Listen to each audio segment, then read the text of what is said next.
Hermanos, buenas noches. El día de hoy vamos a continuar con el estudio en el libro de Jonás. Pero el día de hoy nada más vamos a ver un solo versículo. Jonás 2, 9.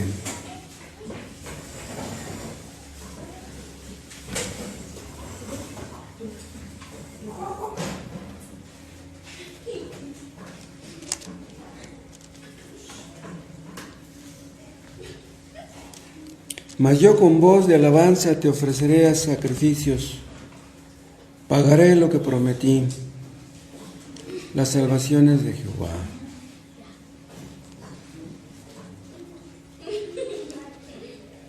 Esta oración, acuérdense, la hizo Jonás cuando estaba en el vientre del gran pez. Vamos a leer desde el 1 para entrar en calor. 2:1. Entonces oró Jonás a Jehová su Dios desde el vientre del pez y dijo: Invoqué en mi angustia a Jehová y él me oyó. Desde el seno del Seol clamé y mi voz oíste. Me echaste a lo profundo en medio de los mares y me rodeó la corriente. Todas tus ondas y tus olas pasaron sobre mí. Entonces dije: Desechado soy de delante de tus ojos, mas aún veré tu santo templo. Las aguas me rodearon hasta el alma, rodeóme el abismo, el alga se enredó a mi cabeza. Descendí a los cimientos de los montes, la tierra echó sus cerrojos sobre mí para siempre. Mas tú sacaste mi vida de la sepultura, oh Jehová Dios mío. Cuando mi alma desfallecía en mí, me acordé de Jehová, y mi oración llegó hasta ti en tu santo templo. Los que siguen vanidades ilusorias, su misericordia abandonan. Mas yo, con voz de alabanza, te ofreceré sacrificios. Pagaré lo que prometí, las salvaciones de Jehová. Y mandó Jehová al pez, y vomitó a Jonás en tierra. Gracias, Padre Celestial, por tu palabra. Cuántas bendiciones nos has dado a través de ella. Desde que empezamos a andar en tus caminos, Padre, nos hablabas a través de ella y lo sigues haciendo hasta hoy. Que tu nombre sea glorificado con nuestro aprovechamiento. Que no sea en vano lo que nos enseñas. Que pongamos en práctica lo que nos enseñas.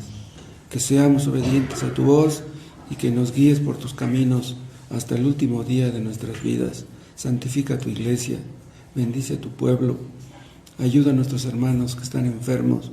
Te pedimos por su mamá y la hermana Laurelena, Padre, en esta hora difícil, guárdala, sosténla, santifícala, y a Laurelena también, a Fausto, el hermano Panchito, a la señora Alicia, Padre, que está tan enferma. Tu gracia sea con nuestros hermanos, en el nombre de Jesús.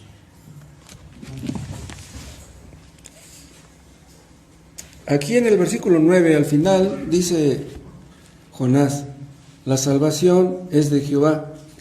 Se acordarán, hermanos, que esta palabra salvación no solamente se refiere a la salvación de una persona, no solamente se refiere a la salvación del alma, a la salvación de un pecador, se refiere también a todo tipo de salvación. La salvación temporal, la salvación de un peligro, de una enfermedad, de una necesidad, etc. Cualquier tipo de salvación es de Jehová. Una persona que está enferma sanará si Dios quiere que sane. Y si Dios no quiere que sane, pues no va a sanar. Haga lo que haga esa persona. Ahora, él ya estaba como muerto, ya estaba en el vientre del gran pez. Entonces aquí donde dice las salvaciones de Jehová se puede aplicar a él, pues él me salvó de la muerte del vientre del gran pez. Entonces no podríamos decir que aquí donde dice las salvaciones de Jehová se refiere exactamente a que se refiere a la salvación de su alma, ¿no? Se refiere a que Dios lo salvó de la muerte en el vientre del gran pez. Pero como les digo, la palabra salvación no solamente se refiere a una cosa. La salvación es de Jehová, pero vamos a ver que es de Jehová principalmente en el aspecto de la salvación del alma, de la salvación de un pecador. Los judíos de aquellos tiempos creían que la salvación le pertenecía solo a ellos, que era exclusiva de ellos. Ellos creían que el Mesías vendría a salvarlos, pero solamente a ellos.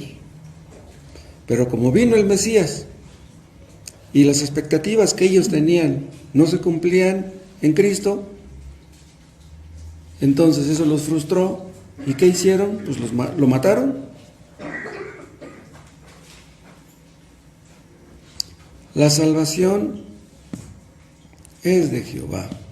¿Se acuerdan que en una ocasión una mujer que no era judía tenía una hija que estaba endemoniada y llegó a buscar a Jesús pidiéndole que la librara del demonio y que la sanara? ¿Se acuerdan? Este es el caso de la Sirofenicia o Sirofenisa. Las dos traducciones son buenas. Cristo no la quiso recibir, ¿se acuerdan? Le dijo, no está bien tomar el pan de los hijos y echarlo a los perrillos. Los judíos veían a los extranjeros como perros. Cristo no dijo echarlo a los perros, dijo a los perrillos. Una palabra un poco más suave, pero de todos modos era casi una ofensa. Le daba a entender a la Sirofenisa que ella era una perra. Yo no he venido a buscar, dice, sino las ovejas perdidas de la casa de Israel. O sea, yo vengo a salvar a los judíos. No está bien echarle el pan quitarle el pan a los hijos y echarlo a los perrillos. ¿Y se acuerdan qué dijo la Sirofenisa? Dice, sí, Señor. Dice, pero aún los perrillos comen de las migajas que caen de la mesa de sus amos. O sea, ¿dices que soy una perrilla? Sí. No voy a discutir contigo. Lo que yo quiero es que tú sanes a mi hija. Dime lo que quieras, pero sana a mi hija. Salva a mi hija. La Sirofenisa entendió que no merecía que Cristo sanara a su hija. Entendió que ella no merecía un favor de Dios. O sea, ella se humilló. Su actitud fue la correcta. Es como si le dijera a la Sirofenisa, si tú viniste a salvar, no viniste a salvar a gente como yo no merezco eso, pero sana a mi hija. Cuando le dijo a Cristo, sí Señor, le dio a entender, no tengo derecho de recibir este favor, yo soy de lo peor. Entonces, con esas palabras, la Sirofenisa reconoció que dependía completamente de Cristo, de la voluntad de Cristo para salvarla. Es como si le hubiera dicho, reconozco que tú decides si sanas a mi hija, tú decides si la salvas y si no salvas. O sea, para ella, la vida de su hija era una extensión de la vida de ella. Y eso que hizo la Sirofenisa, lo hizo también el rey de Nínive. Lo dice, vean ustedes en el capítulo 3,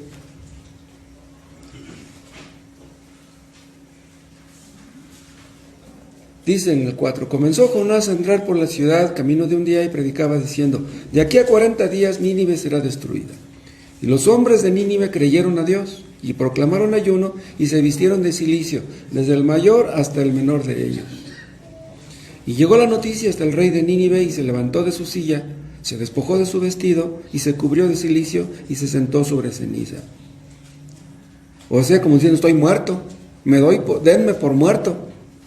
E hizo proclamar y anunciar en Nínive por mandato del rey y de sus grandes, diciendo, hombres y animales, bueyes y ovejas, no gusten cosa alguna, no se les dé alimento ni beban agua, sino cúbranse de cilicio hombres y animales, y clamen a Dios fuertemente, y conviértase cada uno de su mal camino, de la rapiña que hay en sus manos. Y vean lo que dice ahora, ¿quién sabe si se volverá, y se arrepentirá Dios, y se apartará del ardor de su ira, y no pereceremos? Vean, la actitud del rey de Nínive fue parecida a la de la Sirofenisa. No merezco la vida, mi pueblo tampoco, todos merecemos ser destruidos, todos hemos ofendido a Dios. Y por eso Dios tuvo misericordia de los de Nínive. Jonás no quería entender que la salvación pertenece al Señor, pero Dios lo obligó a que lo entendiera. Tardó en entenderlo, pero lo entendió. Pero ¿saben qué? Hay personas que nunca lo entienden. Hay personas que se mueren sin entender que la salvación le pertenece a Jehová. ¿Por qué le pertenece a Jehová? Porque Él es el soberano y Él salva a quien quiere. Pero esta doctrina de la soberanía de Dios, y especialmente de la soberanía de Dios en la salvación de los pecadores, a millones no les gusta. Algunos han llegado a decir que la soberanía de Dios es un estorbo para la salvación de los hombres. O sea, ellos creen que si la salvación de los hombres está en las manos de los hombres, la gente se salvará. Y que si está en la salvación en las manos de Dios, la gente no se va a salvar. Eso es absurdo. Bueno, nosotros lo entendemos como absurdo. Ellos no lo creen así. O sea, ellos creen que si ellos quisieran, salvarían a millones. ¿Cómo es que Dios va a salvar a pocos? ¿Cómo es que nada más tiene unos pocos escogidos? No. Nosotros queremos que salve a todos. Los arminianos piensan como Jonás. ¿Quiénes son los arminianos? Los que creen que la salvación depende del hombre. Los que creen que la salvación está en las manos del hombre. Entonces, en ese sentido, Jonás estaba actuando como un arminiano. ¿Qué hacen los arminianos? Quieren quitar de las manos de Dios la salvación y quieren colocarla en las manos de los hombres. Creen que será más fácil salvar a los hombres si la salvación está en las manos de los hombres. Muchos piensan que Dios no salvará a muchos. Hay diferentes teorías. Hay algunos que piensan que serán más los salvos que los perdidos. Y tienen sus motivos, tienen sus bases.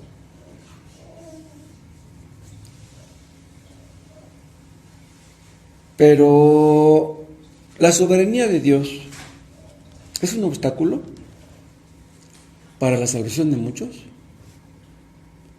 ¿Sería mejor que no existiera tal cosa como la soberanía de Dios en la salvación? La soberanía de Dios es un obstáculo al evangelismo, es un obstáculo a la oración. Supongamos que ustedes tienen un pariente que es de lo peor. Pongan los pecados que quieran. Y ustedes pueden decir, este pariente es tan malvado, no, pues que es imposible que sea salvo. No, pues mejor ni le hablo. ¿Cómo podrá orar un arminiano que tiene un pariente así? Porque Dios salve a ese pariente. ¿Cómo? Tenemos la tendencia a pensar que Dios va a salvar a los que son buenos, a los que son tranquilitos, a los que son decentes, a los que son trabajadores, que son luchones, que no son tan tranzas, que son buenas personas. Un arminiano no puede orar sinceramente porque Dios salve a esas personas, no pueden. Porque según ellos han pecado tanto que no quieren ser salvos. Pues no quieren ser salvos, entonces ¿cómo vamos a orar por ellos? No quieren ser salvos. Entonces los arminianos creen que Dios no puede salvar a los que no quieren ser salvos. Pero díganme, ¿no puede? Los arminianos creen que Dios no salva a un hombre si éste no le da permiso a Dios. Dicen que Dios no salva a nadie sin su consentimiento. Bueno, en un sentido tienes razón, ¿sí? Porque para que tú seas salvo, tienes que querer ser salvo. El asunto está que ¿cómo le vas a hacer para querer ser salvo si nunca has querido serlo? Ahí está el asunto. Acuérdense que Dios dijo en el Antiguo Testamento, y lo repite en el Nuevo, tendré misericordia del que tendré misericordia. Nadie merece la misericordia. Nadie merece la salvación, pero yo voy a tener misericordia de los que yo quiera. Esa es la soberanía de Dios en la salvación. Pero los arminianos no creen que la salvación dependa de la misericordia. No creen eso. Ahora, estoy usando la palabra arminiano y ya les dije que arminiano es una persona que cree que la salvación es por las obras, por los esfuerzos humanos. En este mundo solamente hay dos religiones. ¿Sí? Los que creen en la religión verdadera y los que creen en la religión falsa. La religión verdadera es los que creen en la soberanía de Dios en la salvación. La religión falsa son todos los que creen que la salvación está en las manos del hombre, los arminianos. Entonces, en este mundo hay millones de arminianos que no creen ser arminianos, ni entienden el significado de la palabra, ni les importa quizá.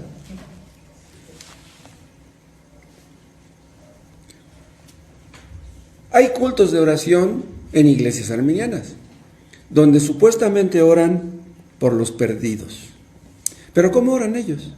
Por los perdidos. Si le hablan a un pariente y le dan un folleto y no lo quieres recibir, no me hables de eso, ¿cómo van a seguir orando por ese pariente? Se enojan porque el pariente no les recibe el folleto, porque no quieren asistir a los cultos. Y tal vez digan, Señor, no quiere entender, mándale un cáncer, mándale un SIDA, para que escarmiente, porque ya le hablé por la buena y no quiere entender. Ahora, para que Dios salve a una persona, ¿tiene que mandarle un cáncer? ¿Tiene que mandarle un SIDA?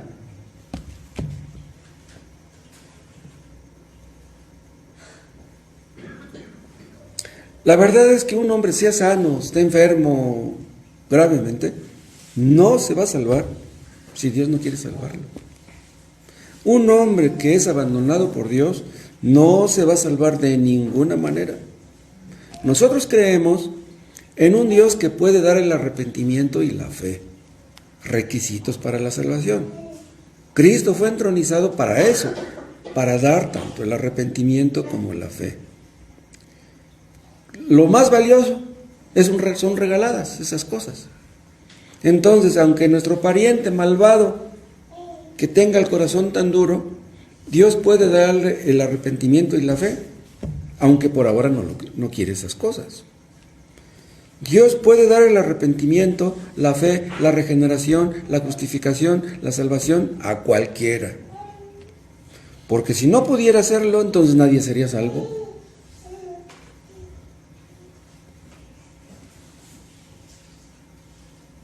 Dicen algunos que Cristo vino a tratar de salvar a los judíos, pero no pudo.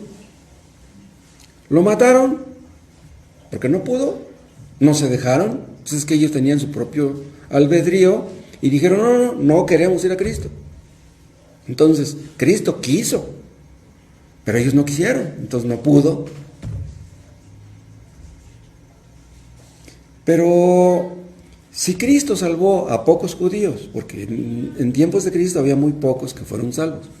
Si Cristo salvó a pocos judíos, ¿quiere decir que no pudo salvar a más?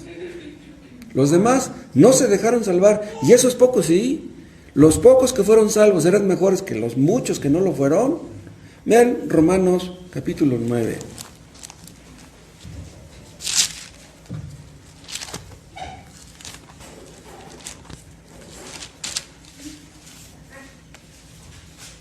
En el capítulo 9 de Romanos, en los primeros versículos, Pablo habla de que está triste porque sus paisanos no son salvos. Le duele en su alma que sus paisanos no sean salvos. Dice el 2, tengo gran tristeza y continuo dolor en mi corazón, porque deseara yo mismo ser anatema, ser maldito, maldecido, separado de Cristo por amor a mis hermanos, los que son mis parientes según la carne. Dice, me duele que mis paisanos no sean salvos. Ahora, vean de lo que está hablando y pasen hasta el 6. Dice, no que la palabra de Dios haya fallado, porque no todos los que descienden de Israel son israelitas. Dios prometió bendecir a Abraham y a sus descendientes. Entonces, ¿por qué tan pocos judíos fueron salvos? Si Dios dijo que los descendientes de Abraham serían numerosos como la arena del mar, entonces ¿por qué fueron tan poquitos los salvos? Dice el 6. No que la palabra de Dios haya fallado. No, la palabra de Dios no falla. Si fueron salvos pocos, es porque Dios quiso salvar a pocos. El día de Pentecostés salvó a 3,000. Pero pues ahí en Jerusalén había cientos de miles. ¿Por qué nada más salvó a 3,000? Pues porque Dios quiso. Dice, no que la palabra de Dios haya fallado, no. Ni la palabra de Dios falla, porque Él no miente, ni Dios falla tampoco. ¿Acaso Dios dijo, yo quise salvar a los judíos, pero pues ellos no se dejaron? Yo le hice la lucha, yo hice milagros, multipliqué los panes y los peces, sané a tantos enfermos. Si no fueron salvos, pues ya ni modo.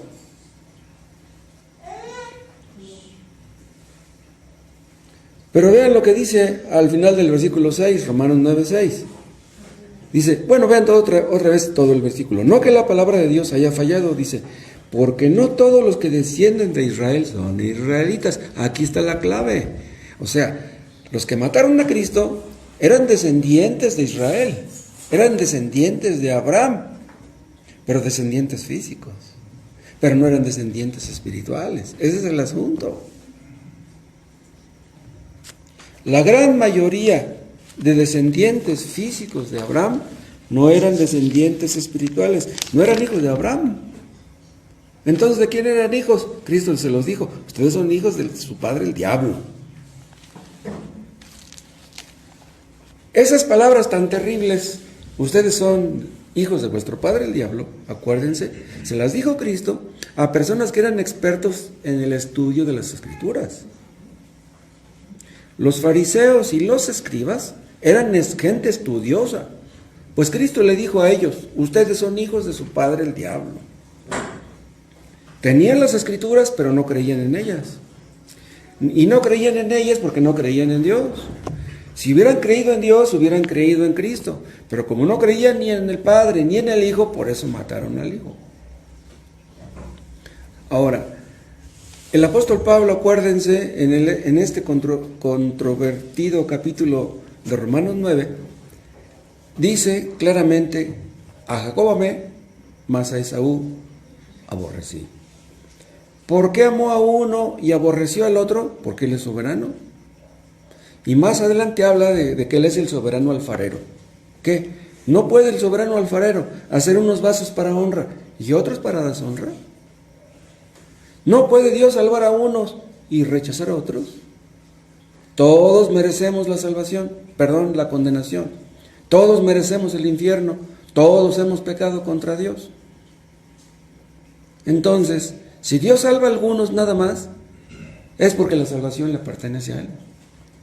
La salvación no le pertenece a los hombres. Dios salva a los que quiere salvar.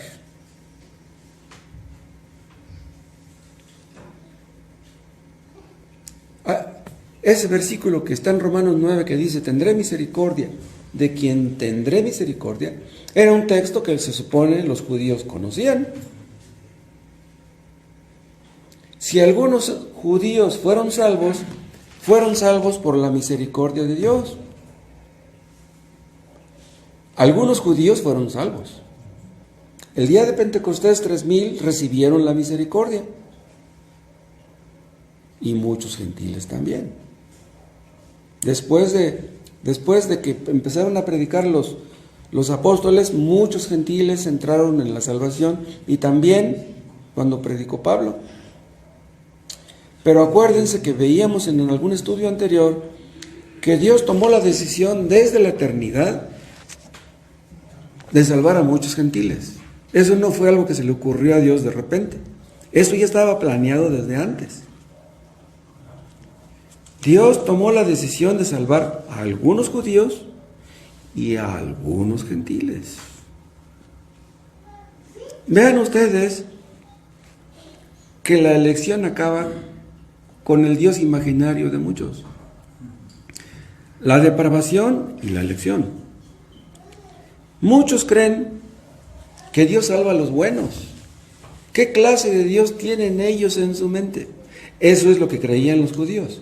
No, Cristo tiene que venir a buscar a los buenos. ¿Cómo viene a buscar a los pecadores? Cristo les dijo, no, yo no he venido a buscar a los buenos. Yo he venido a buscar a los pecadores. La verdad, hermanos, es que Dios es como es. Dios no es como nos gustaría que fuera. Dios escoge a los que han de ser salvos. No nos escogemos nosotros.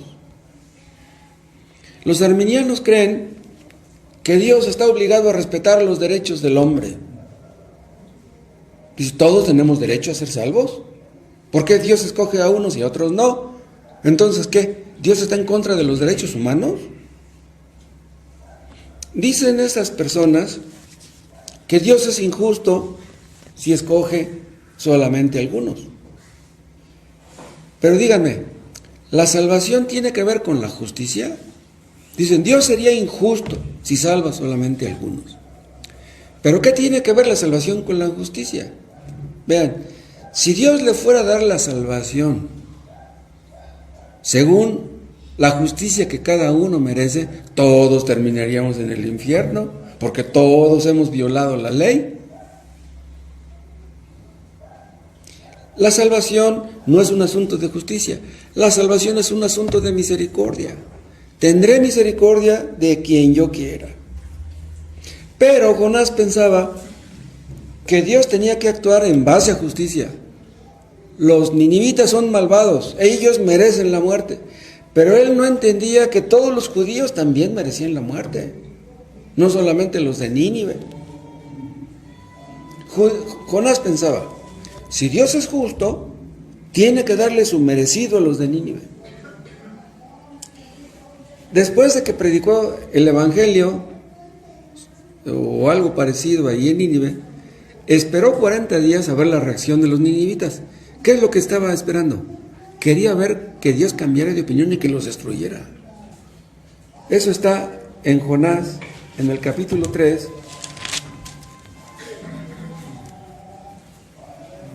Y comenzó Jonás a entrar por la ciudad 3:4. Y comenzó Jonás a entrar por la ciudad camino de un día y predicaba diciendo, de aquí a 40 días Nínive será destruida. ¿Qué hizo después? Fue y se recostó detrás de la calabacera, abajo de la calabacera. ¿Qué estaba esperando? Estaba esperando no que se convirtieran en los de Nínive, estaba esperando que Dios los acabara, que los destruyera.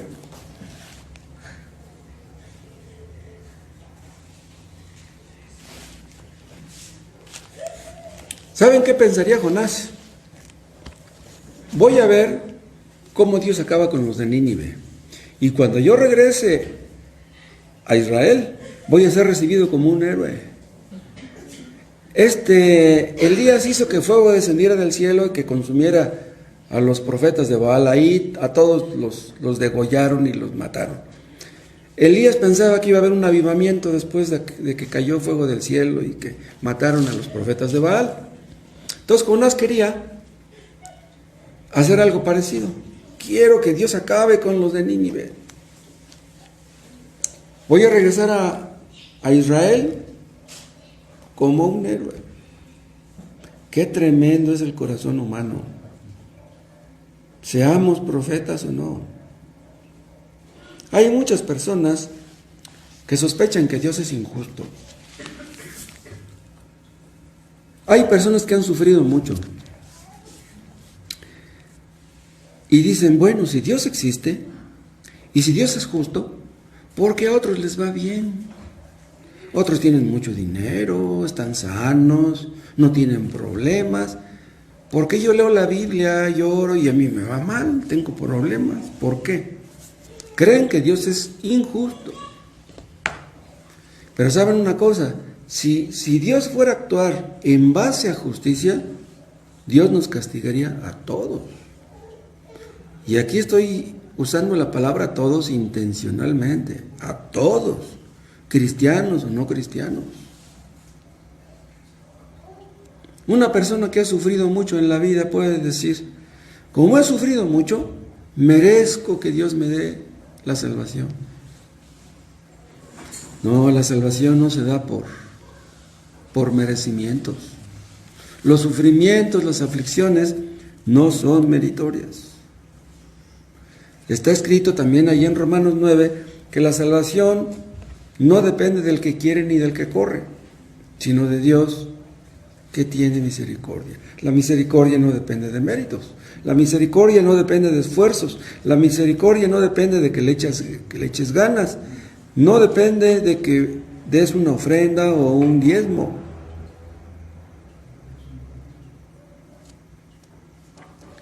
Dios recibió a la sirofenisa, sanó a su hija, hizo una maravilla con ella. Al centurión romano, vean, centurión romano pues no era judío. A la samaritana, como vimos, la samaritana no era judía. Pero si Dios hubiera actuado en base a la justicia, hubiera destruido Nínive, hubiera destruido a la sirofenisa, hubiera destruido al centurión romano, a la samaritana, a los judíos y a todos nosotros, a todo el mundo. Dice el apóstol Pablo, no es del que quiere, la salvación no es del que quiere. La salvación no depende de la voluntad humana, sino de la voluntad de Dios. Hay personas que cuando les cae el 20, que llegan a entender que la salvación depende de Dios, dan la media vuelta y se van. Muchos dejaron a Cristo por lo mismo. Dijeron, no, dura es esta palabra, ¿quién la puede oír? Y lo dejaron, lo abandonaron, porque entendieron que la salvación dependía de Cristo. La salvación no depende de nosotros, la salvación depende de Él. Ahora, en Jonás 2:9, el profeta dice, la salvación pertenece a Jehová. Pero vean, lo reconoció aquí. Lo reconoció solamente en teoría, pero en la práctica no, porque se sentó a esperar que Dios acabara con los ninivitas. El capítulo 9 de Romanos es malinterpretado por muchos teólogos. Hay teólogos que son buenísimos en cualquier otro capítulo, pero vayan ustedes directamente a la opinión que tienen esos teólogos de Romanos 9 y ahí chafean. En serio, Romanos 9 no les gusta, cambian las palabras, cambian el significado, dicen que las cosas dicen lo que no dicen. Vean Romanos 9.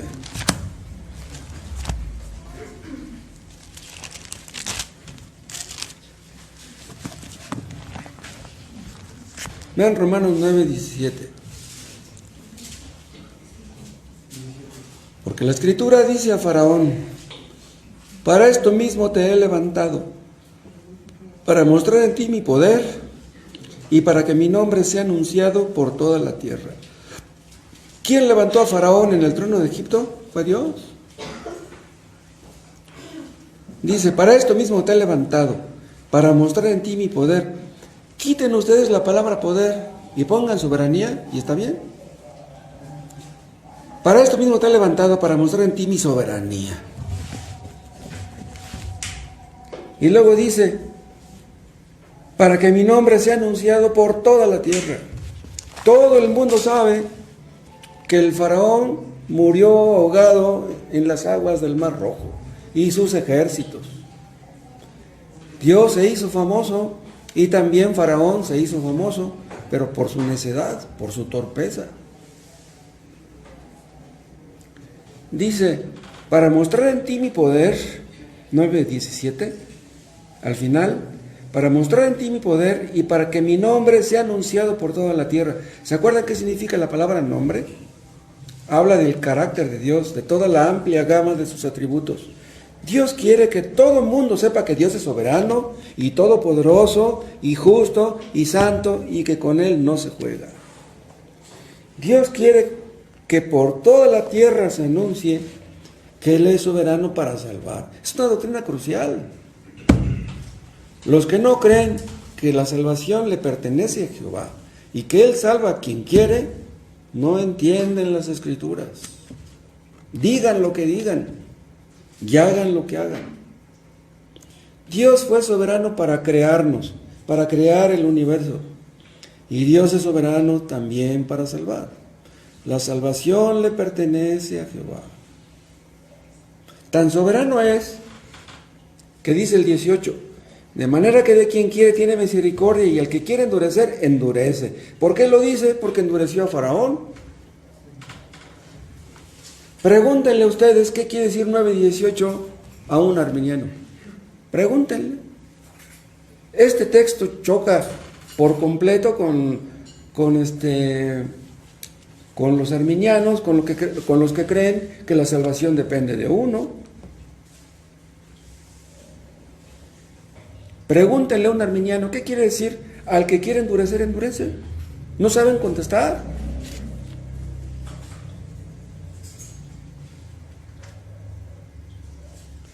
En tiempos de Jonás, los israelitas andaban mal. ¿A poco Jonás no lo entendía? Sus propios paisanos andaban mal. Ha de haber dicho Jonás, Dios me manda a evangelizar a Nínive. ¿Será posible que mejor salve a los de Nínive que a mis paisanos que andan mal?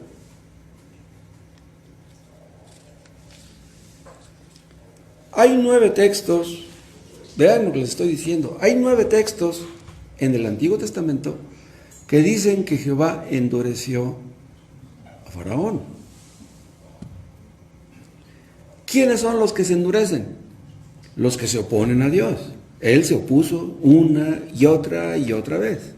Si tú le dices a Dios no, te endureces. Y Dios te endurece. Dices que no, órale pues. Le dices que no repetidas veces, llega el momento en que ya Dios no quiere nada contigo. Hay 9 textos que dicen que Jehová endureció a Faraón. Pero hay 2 textos que dicen que Faraón se endureció. Pero vean, en el Nuevo Testamento, Pablo no dice que Faraón se endureció. Pablo dice que Jehová lo endureció a él. Al que quiere endurecer, lo endurece. Todos los que tienen problemas con este texto de Romanos 9:18, tienen problemas con Dios, tienen problemas con la evangelización, tienen problemas con la oración. ¿Por qué? Porque tienen problemas con Dios.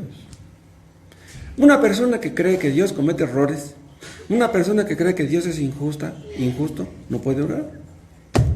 Una persona que no cree que Dios sea soberano, no puede orar. Tan crucial es esta doctrina que una persona que no cree en ella no puede orar. Así de sencillo. Ahora, si Dios es el que endurece, entonces Dios es culpable de que esta persona se endurezca. Ya vimos el versículo 18. Y al que quiere endurecer, endurece. Dice el 19, pero me dirás, ¿por qué pues sin culpa? Porque ¿quién ha resistido a su voluntad? Si yo me endurecí, pues es porque Dios quiso que yo me endureciera. Entonces, ¿por qué me echa la culpa de que soy pecador si Él me está endureciendo? ¿Cuál es la respuesta? Mas antes, oh hombre, ¿quién eres tú para que alterques con Dios? Lo que Jonás estaba haciendo. Jonás estaba altercando con Dios. ¿Quién eres tú, Jonás, para que alterques con Dios? Todos los que se oponen a la soberanía de Dios en la salvación están altercando con Dios.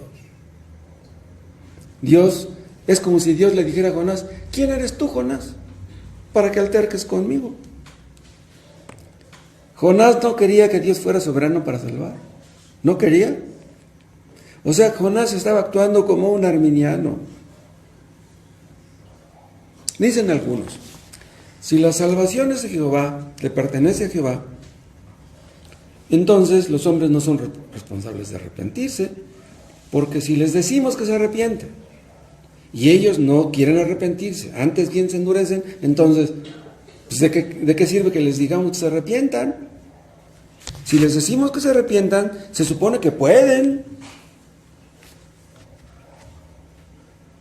Pero vean, este debate, ¿sí?, comenzó en el jardín del Edén. Estábamos viendo el mito de la autonomía humana. ¿Qué le dijo Satanás a Adán? ¿Dios no tiene derecho de imponerte obligaciones? Ustedes pueden ser soberanos. ¿Qué? ¿A Dios le gusta ser soberano? ¿No? ¿Y por qué no quiere que nosotros lo seamos? Ya leímos 9:20, léanlo de nuevo. Mas antes, hombre, ¿quién eres tú para que alterques con Dios? Dirá el vaso de barro al que lo formó, ¿por qué me has hecho así?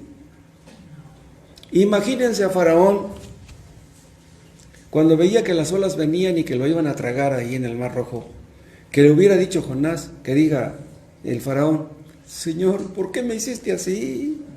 Si yo vi tantos milagros, ¿por qué me hiciste tan terco? ¿Por qué me hiciste tan necio? Personas que me están escuchando, si ustedes no dejan su pecado, no le echen la culpa a Dios. Si ustedes no quieren dejar su pecado y le dicen a Dios, ¿por qué me hiciste así? Quiero dejar de pecar, pero no puedo, porque tengo el corazón tan duro. Yo quisiera dejar mi pecado, pero no puedo. No puedo porque tú me has endurecido. Tú tienes la culpa. No. Dios nunca tiene la culpa del pecado de nadie.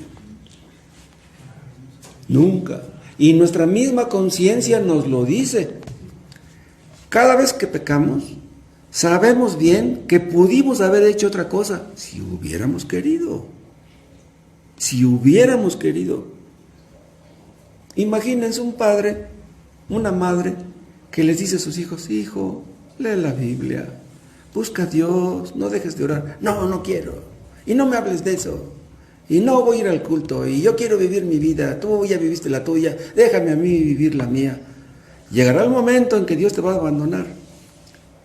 Y cuando estés en el día del juicio, no le vas a decir a Dios, Dios, pero ¿por qué me hiciste así? Tú tienes la culpa. ¿Por qué no me ablandaste mi corazón? ¿Por qué fui tan necio? En aquel día te vas a quedar mudo.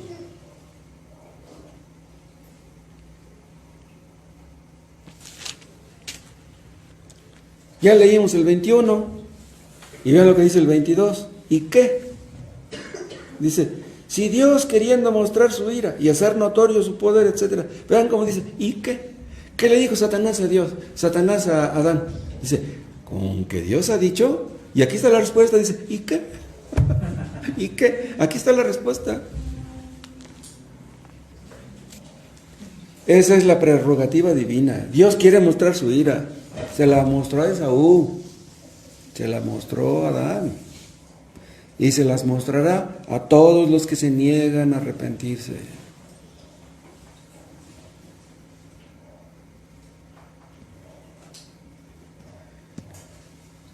Pero ya vimos que de todas maneras Dios tuvo misericordia de muchos israelitas. A pesar de que había tantos que estaban en contra de que Cristo fuera su Mesías, de todos modos Dios tenía un pequeño remanente. La palabra remanente pues habla de pocos. Pocos judíos fueron salvos. O sea que Dios tenía un propósito para Israel pese a todo. Propósito que se cumplió por la misericordia de Dios. Porque si no hubiera sido por la misericordia de Dios, Israel hubiera dejado de existir para siempre. Por ejemplo, en 70 DC llegó Tito con los soldados romanos y acabaron con Jerusalén. Dice Flavio Josefo que murieron como 1 millón de judíos. Pero no murieron todos. No, muchos lograron escapar.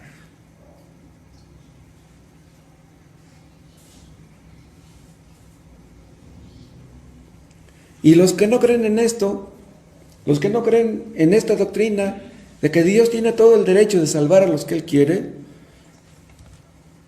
entonces creen que Dios es un monstruo cuando no salva a tantas personas que se van a perder. ¿Cómo es que va a escoger a unos y no a otros? Entonces, todos los que no sean escogidos, pues van a ir al infierno, pero pues por culpa de Él. Pudo haberlos ablandado y no lo hizo. Pudo haberlos escogido y no lo hizo. O sea, quieren pintar a Dios como un monstruo y al hombre como una víctima. Pero vean, ¿qué le dijo la sirofenisa a Cristo cuando le dijo, no está bien quitarle el pan a los hijos y echarlo a los perrillos? Ella dijo, sí, Señor. Pero vean, dijo sí, pero pudo haber dicho que no. Pudo haber dicho, no, ¿qué te pasa? Como un perrillo yo, no, yo las puedo. Pero vean, cuando dijo sí, ella se humilló. Lo mismo que el rey de Nínive se humilló. Los que no se humillan no serán salvos.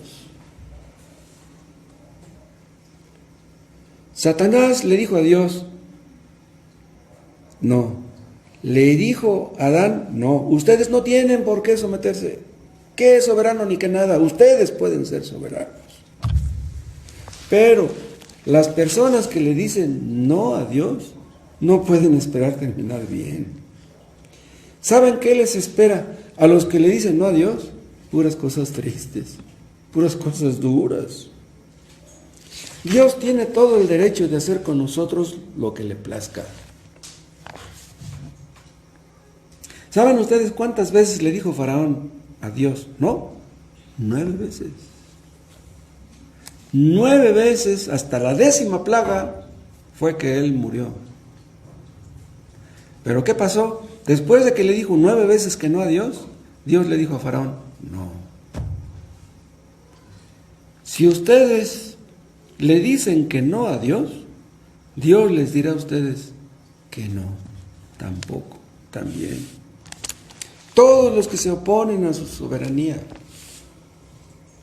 Dios nos va a obligar, no se va a doblegar en este asunto.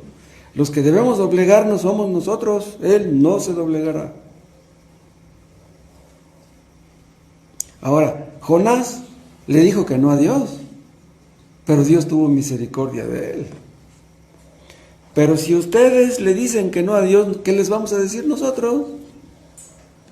Dios mismo les va a contestar, Dios se encargará de eso. Ahora, a ustedes tal vez digan que no le dicen que no a Dios, pero vean, para decirle que no a Dios no es necesario decírselo con palabras, se lo pueden decir con sus hechos. La persona que no quiere leer la Biblia, que no quiere orar, que no quiere venir al culto, que no quiere saber de Dios, aunque no se lo diga, se lo está diciendo con sus hechos.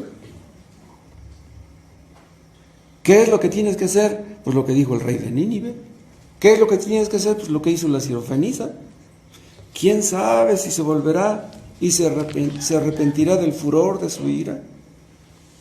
No hay otra esperanza si tú has de ser salvo. Es la misericordia de Dios. Estamos en las manos de Dios. Si Dios quiere salvarnos, nos salva. Si no quiere salvarnos, nos destruye, nos aplasta. ¿Qué pasó al final de la historia? Los ninivitas fueron salvos. Pero ustedes, ¿serán salvos al final? ¿Quién sabe? Hay personas, que yo se los he dicho, que han escuchado predicaciones durante 20 años y más y no han sido salvos. Y yo me pregunto, una persona que no ha sido salva 20 años, ¿cuántos años más quiere para arrepentirse? ¿Cuántos años más? Yo no soy Jonás, yo soy Moisés. Pero ustedes tienen un privilegio más grande que el que tuvieron los ninivitas. ¿Cuántas palabras les dijo Jonás? Unas cuantas. De aquí a 40 días Nínive será destruida. Ustedes han escuchado miles de palabras. ¿Qué le van a decir a Dios? Padre, pon tu temor sobre todos nosotros, porque tú eres un Dios muy grande. Tú puedes hacer con nosotros lo que te plazca, Padre. No tienes que pedirnos permiso. Haz lo que gustes. Danos un corazón dócil, humilde y manso, para aceptar, para recibir de ti tus tratos con la actitud correcta. Líbranos de soberbia. Tú eres nuestro dueño. Ayúdanos, Padre, a someternos a tu voluntad hasta el último día. No permitas, Padre, que nos endurezcamos, no dejes que se endurezcan nuestros hijos y tantas personas que vienen aquí los domingos, Padre, que tienen años viniendo y que no han sido salvos. Sálvalos, Padre Celestial, no dejes de hacerlo, porque si no, Dios, ellos se perderán para siempre. No dejes que se endurezcan. Gracias por tu palabra. Ayúdales a entender, Padre, que en Cristo hay perdón y salvación. Oh, Padre, haz que lo entiendan. Te Te lo pedimos en su nombre. Amén.